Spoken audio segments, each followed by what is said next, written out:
Did you guys ever see the Blair Witch Project? How many of you have seen that? How many of you haven't? Oh, so it's a pretty lousy example. Anyways, it's a horror movie. Now there's kind of two kinds of horror movies. There's the splatter type horror movie, and I think actually those expose you to disgust.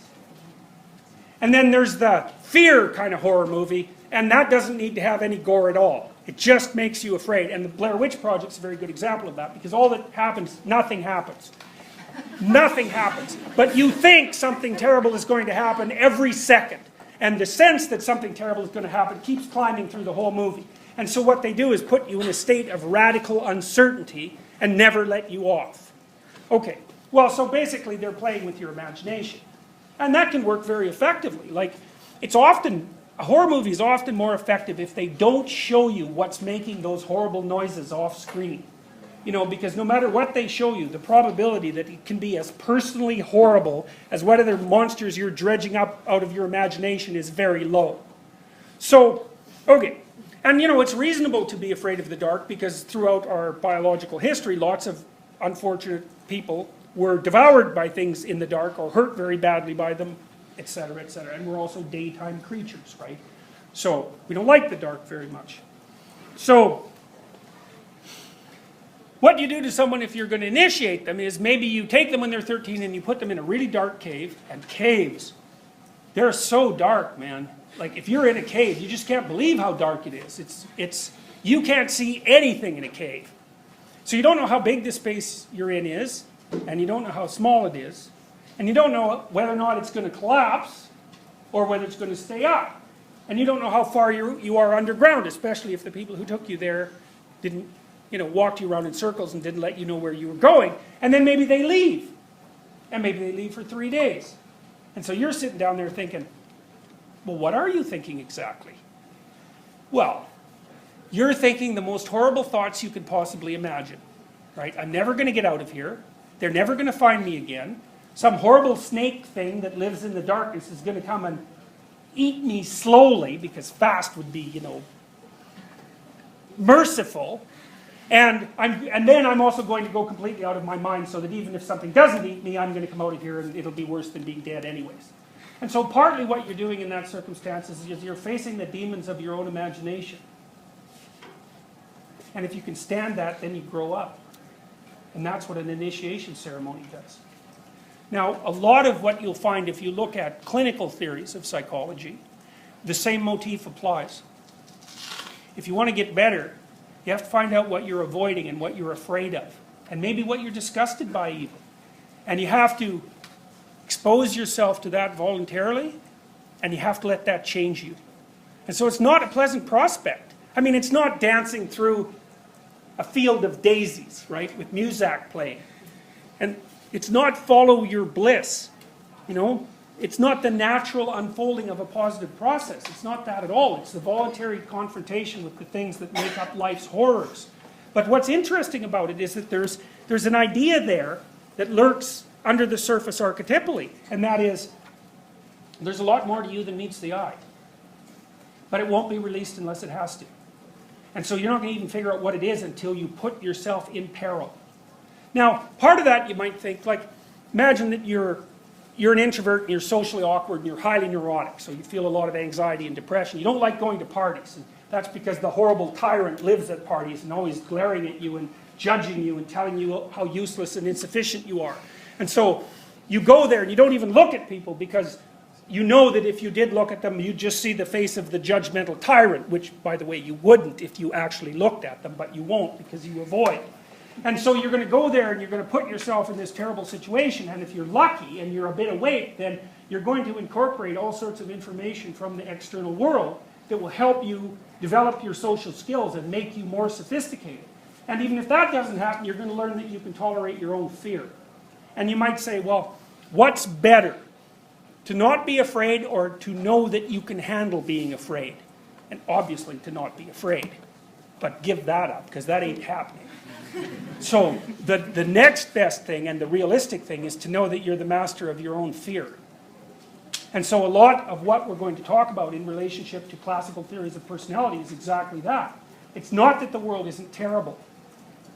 It's that the world is terrible. but you're a lot stronger than you think.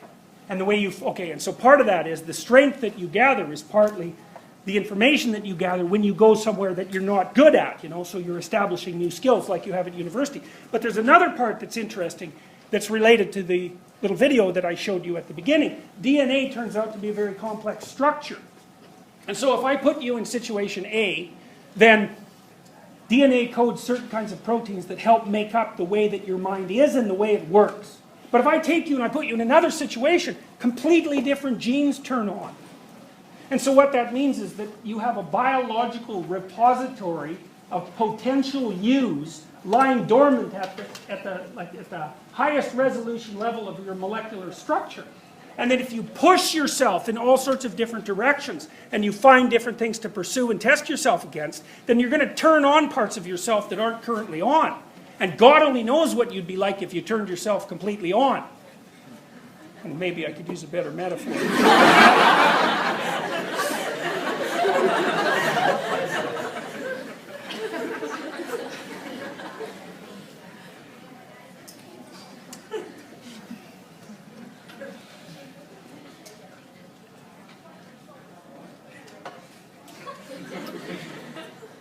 I'll tell you a little bit more about the shamanic routines because they're more, you know, if there's a initiation archetype, which I kind of just described to you, which is, you can do this to yourself. I'll tell you how. And this is a good way to live. It beats the alternative anyway, so, which is like the definition of a good way to live.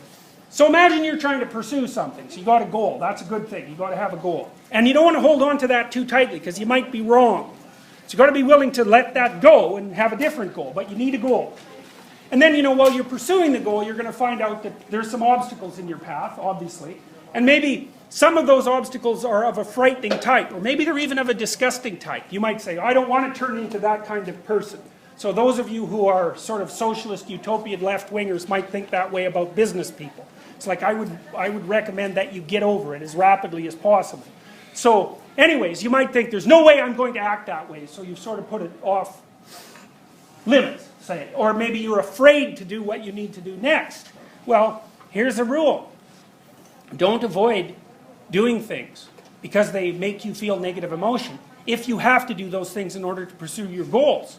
In fact, you should do exactly the opposite. So let's say you're pursuing a goal and you find that you're afraid about something and so you're avoiding it. The first thing you should think is, aha! Look, I'm afraid of something and I'm avoiding it. Dragon. Treasure. Exactly there. And that's exactly right. It's precisely right. If you're afraid of the thing, then what that means is that you're not developed enough to handle it. And you need to be. So you should think about that as a discovery, like a positive discovery. You found out where you have a weakness, and you're now able to address it. So, you know, if you're an introvert and you think it's Friday night, I could go to this party, but, you know, I really don't want to. Then you think, oh, that means I should go. And that's exactly right, because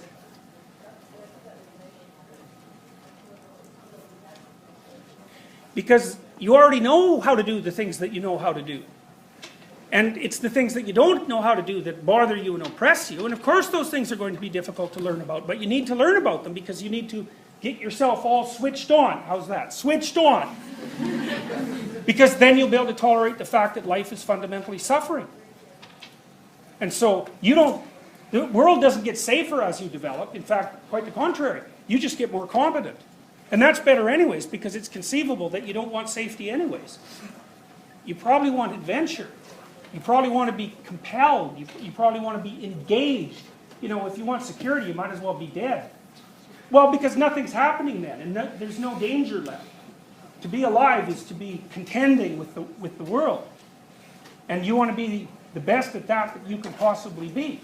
And that's partly what we're going to learn about as we go through the entire course, but certainly the elements that have to do with clinical psychology. Because all of them circulate around this fundamental theme. They have to, because it's the fundamental story of mankind. And we want to know what that fundamental story is, because you're all human, and you need to know the story. And then, you know, you can decide how you're going to act it out. But at least you need to know the damn story first.